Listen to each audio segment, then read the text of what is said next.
सभी देवियों और सज्जनों को नमस्कार। राम राम। आप सभी का स्वागत है।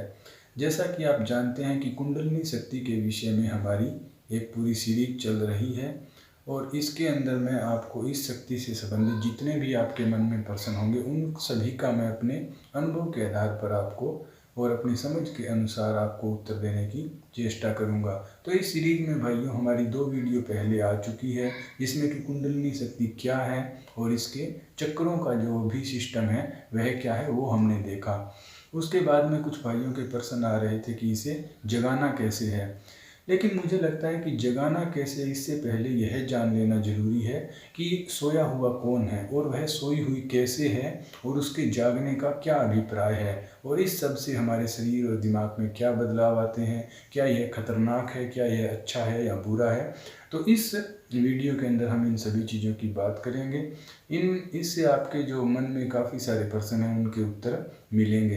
तो भाइयों वीडियो को पूरा जरूर देखना, क्योंकि आधा अधूरा ज्ञान हमेशा खतरनाक होता है। उससे हम आधी बात सुनकर हम फिर डरने लग जाते हैं और पूरी उम्र फिर डरते ही रहते हैं। इसमें कुछ भी घबराने या डरने की कोई बात नहीं है। पूरी दुनिया में लोगों की कुंडलियाँ जाग रही है, इसमें कुछ भी अवैज्ञानिक नहीं है अगर आपके अंदर वो देखने की नज़र है तो नए आए हो भाइयों तो चैनल को सब्सक्राइब कर दीजिए ताकि आप इस सीरीज़ से और इससे आगे भी लगातार मुझसे जुड़े रह सकें। तो चलिए अब शुरू कर देते हैं। सबसे पहले हमने पहली वीडियो में देखा था कि कुंडलिनी क्या है। इस पूरे ब्रह्मांड को चलाने वाली जो प्राण की जो शक्ति है वही कुंडलिनी शक्ति है। तो वह सो कैसे सकती है? अगर वह सो गई तो फिर इस सृष्टि का कार्य कैसे होगा? तो वह सोई हुई तो नहीं है। तो फिर सोने का अर्थ क्या है? हमने ये भी देखा था उसी वीडियो में कि कुंडलिनी क्या है, हमारा आगा पीछा। आगा पीछा मतलब हमारे जो कर्म हैं, जो संस्कार हैं, उन सब की एक पोटली के रूप में उसे बंद कर दिया जाए तो वही हमारी कुंडलिनी शक्ति है। तो अब इस बात को थोड़ा सा समझ लीजिए कि जब व्यक्ति की मृत्यु होती है, मान लो किसी व्यक्ति की मृत्यु हो गई, तो यह स्थूल शरीर तो यहीं पर रह जाता है, लेकिन इसके अंदर जो हमारे कर्म हैं, जो हमारे संस्कार हैं और जो भी हमारा ज्ञान विज्ञान है वह सब एक ऊर्जा के पुंज के रूप में हमारे शरीर से बाहर निकल जाता है। बाहर निकलने पर वह कुछ समय ब्रह्मांड में रहता है, उचित अवस्था आने पर फिर से नए शरीर में जाता है और फिर वहाँ से मृत्यु ऐसे आगे आगे करते हुए वह चलता रहता है। इस पुंज को कुछ लोग सूक्ष्म शरीर भी कह देते हैं, कुछ लोग आत्मा भी कह देते हैं, जो ठीक नहीं है। आत्मा तो यह नहीं है। तो यह शरीर जो हमारा सूक्ष्म शरीर या ऊर्जा का जो पुंज कुंडलिनी शक्ति है, इसके अंदर भाइयों एक दिक्कत है, एक समस्या है। समस्या ये है कि जैसे ही हम एक नए शरीर के अंदर यह जाती है, नए शरीर का निर्माण होता है, तब हम इस बात को भूल जाते हैं कि हम इस शरीर से भी ज़्यादा कुछ हैं और इस शरीर के मरने पर हमारी मृत्यु नहीं होगी। यह बात हम भूल जाते हैं। तो यह बात भूल जाने को ही ऐसा कहा गया है कि हमारी जो कुंडलिनी शक्ति है वह सोई हुई है, क्योंकि हम भूल गए हैं कि हम इस शरीर के अलावा भी कुछ है। शरीर के मरने पर हम मरेंगे नहीं, तो यह भूल जाना ही सो जाना है। तो फिर अब जागना क्या है? जागना ये है कि किसी भी तरह करके हमें ये इस बात का अनुभव हो जाए कि हम यह शरीर नहीं है, इससे भी ऊपर कुछ चीज़ हैं। तो जैसे ही हमें इस बात का अनुभव हो जाएगा हम कह सकते हैं कि हमारी कुंडलिनी जाग सकती है। और ऐसा कैसे होता है? जब व्यक्ति कोई भी कार्य को बहुत ही इंटेंस रूप से, बहुत ही ज़बरदस्त तरीके से करे, चाहे वो भक्ति हो सकती है या वह कोई आम दुनियादारी का काम भी हो सकता है, कुछ भी आपके साथ, कोई बहुत ज़्यादा दुख, कोई बहुत ज़्यादा सुख, कुछ भी हो जाए कि आपके जो जीवन की, आपके अस्तित्व की ऊर्जा है वह हिलने तक लग जाए, इतना ज़बरदस्त आप कोई काम करते हो, तो फिर उससे आपको इस बात का अनुभव हो जाता है कि मैं ये शरीर नहीं हूँ और वही कुंडलिनी का जागरण है। अब कुछ लोग, मेरे और आपके जैसे लोग जिनके साथ ऐसा नहीं होता, वो क्या करते हैं कि इस चीज़ की पूरी जानकारी लेकर कि अच्छा कुंडलिनी वहाँ पर है और उसे ऐसे पूरे एक सिस्टम से वह जगाते हैं। गुरु की शरण में जाकर गुरु से मतलब मार्गदर्शन के अंदर वह ऐसा करते हैं, तब हम उसे कह देते हैं कि वह कुंडलिनी को जगा रहा है। तो यह अपने आप भी जाग सकती है और किसी मतलब स्पेसिफिक किसी तरीके से भी जाग सकती है। इसमें प्रक्रिया क्या होती है भाइयों, ये भी आप देख लीजिए। इस चित्र में आप देख सकते हैं कि हमारे जो कर्म और जो संस्कार हमारे अंदर पड़े हुए हैं उन्हीं के अनुसार हमारे विचार आते हैं हमारे मस्तिष्क में, और फिर जैसे विचार आते हैं वैसे ही हम उन पर एक्शन लेते हैं और वही हमारे कर्म के रूप में फिर से इसी के अंदर स्टोर हो जाते हैं, फिर उसी से नए विचार आते हैं। तो आप देख सकते हैं कि यह एक चक्र चल रहा है।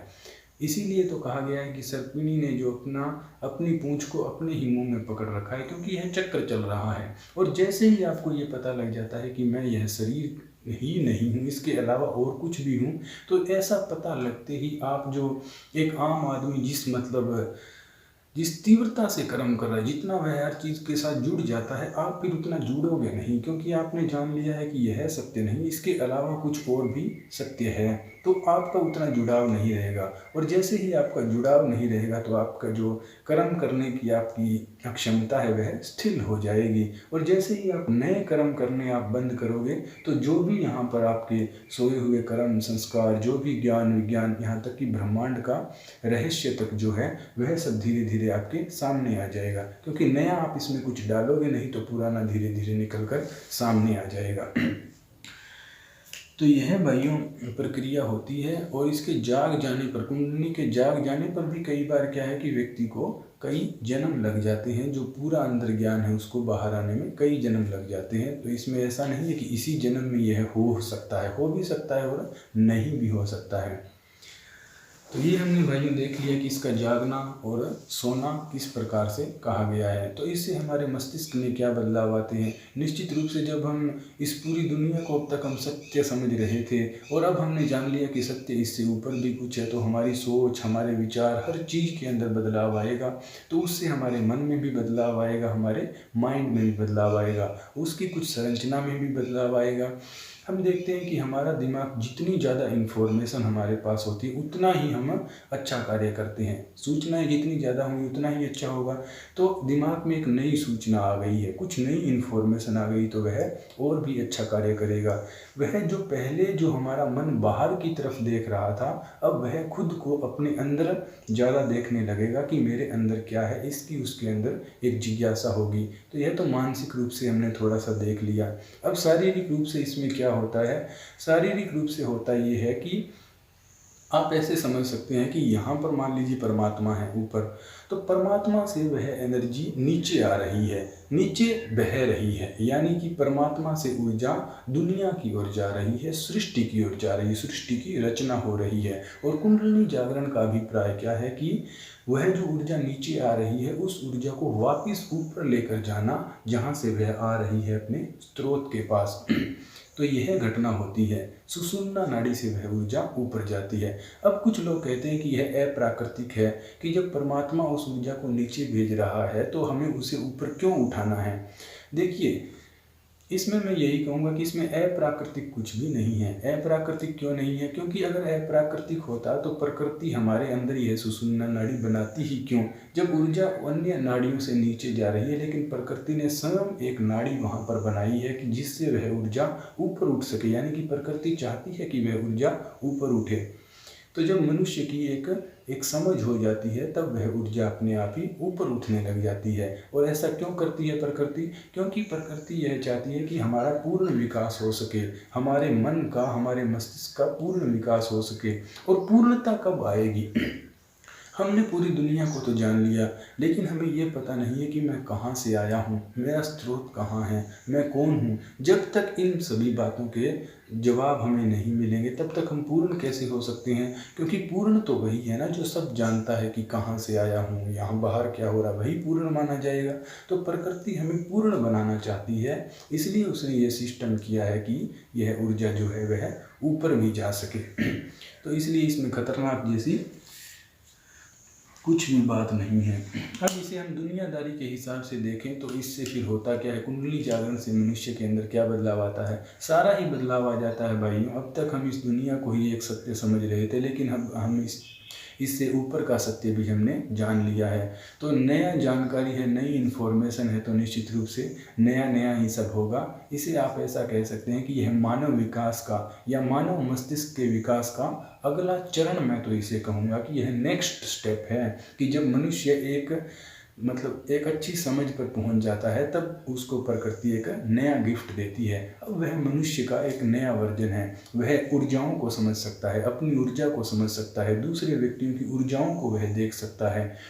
उसे आत्मा, परमात्मा और इस ब्रह्मांड के रहस्य का भी पता लगने लग जाता है। यानी कि अब तक तो हम सिर्फ भौतिक चीज़ों को ही सत्य मान रहे थे, लेकिन उसके नीचे जो एनर्जी कार्य कर रही है, वह व्यक्ति उन एनर्जियों को भी समझने लग जाता है। तो वह क्या है, एक ज़्यादा विकसित मानव बन जाता है। इसमें कोई मतलब गलत बात नहीं है। यह मानव विकास का ही एक अगला चरण है। तो इसमें भाइयों घबराने की भी कोई बात नहीं है। यह खतरनाक इसको लोगों ने क्यों कहा? इसको खतरनाक इसलिए कहा क्योंकि यह ऊर्जा हमारे अंदर जब जागती है, तब हमारे शरीर और मस्तिष्क के अंदर बड़ी तेज़ी से कुछ बदलाव आते हैं। और जब वह तेज़ी से बदलाव आते हैं, तब मनुष्य हड़बड़ा जाता है कि ये क्या हो रहा है। और पहले के ज़माने में जब इतनी जानकारी नहीं होती थी, तब किसी गुरु के पास जाना पड़ता था व्यक्ति को पूरी जानकारी लेने के लिए। तो जब वह नहीं मिल पाता था और व्यक्ति ऐसी कोई हरकतें करे, उसे खुद समझ में नहीं आता था, तो लोगों ने ये कहना शुरू कर दिया कि यह चीज़ खतरनाक है। लेकिन यह एक भ्रम है भाइयों।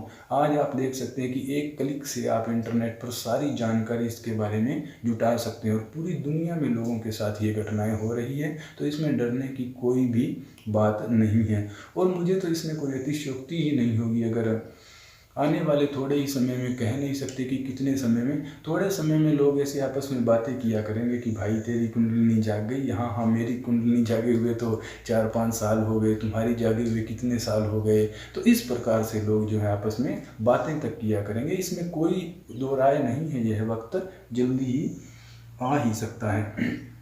तो अब निष्कर्ष के रूप में ये है भाइयों कि मैं क्या देखता हूँ कि क्या यह कोई बड़ी बात है या कोई बहुत बड़ी बात नहीं है। देखिए, यह दोनों ही है। अगर इसे परमात्मा के दृष्टिकोण से देखा जाए तो कोई बड़ी बात नहीं है, क्योंकि बहुत से लोगों की कुंडलियाँ जाग रही है और वह अपने परमात्मा के रास्ते पर जा रहे हैं। इसमें कोई बहुत बड़ी बात नहीं है। लेकिन अगर हम आम दुनियादारी के नज़रिए से देखें तो यह एक बहुत बड़ी बात है, क्योंकि हजारों लाखों लोगों में से, लाखों तो खैर शायद हम नहीं कह सकते, लेकिन हजारों में से एक आध व्यक्ति ही है जिसकी कुंडली पूरी सही तरीके से जाग जाती है। तो यह दुनियादारी के हिसाब से तो एक बड़ी बात भी है।